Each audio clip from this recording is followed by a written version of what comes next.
Governor தானே பொறுப்பு. கவர்னர்கிட்ட கேளு. யூனிவர்சிட்டிக்கும் எங்களுக்கும் சம்பந்தம் இல்லை, அதெல்லாம் கவர்னருடைய கண்ட்ரோல். அது யார், எந்த அமைச்சர் கண்ட்ரோல்ல வருது? அது வந்து அந்த இவரு நம்ம இப்ப புதுசா தஞ்சாவூர் பொறுத்தோம்ல கோவைச்செலி வருது.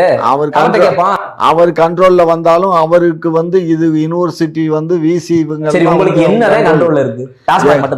டாஸ்மாக் மட்டும் இல்ல, ஒன்ன மாதிரி ஆளுகள் எல்லாம் புடிச்சு எஃப்ஐஆர் போட்டு உள்ள. அதான் கரெக்டா ஒரு கேள்வி. ஆமா, தப்பு தண்டா பேசுறவன், திருடுறவன், கொள்ளையடிக்கிறவன், முடிச்சவிக்கி 3 சீட் ஆடுறவன் என்ன எல்லாம் உங்க ஆளுங்க. ஆமா, எல்லாம் எங்க ஆளுக தான், எங்க ஆளுக உங்க ஆளுக தான்.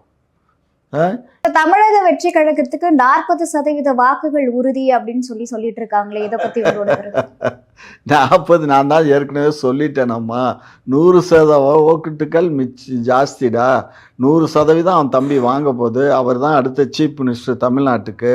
எல்லாம் பேப்பர்ல எழுதி பார்த்துக்கோங்க.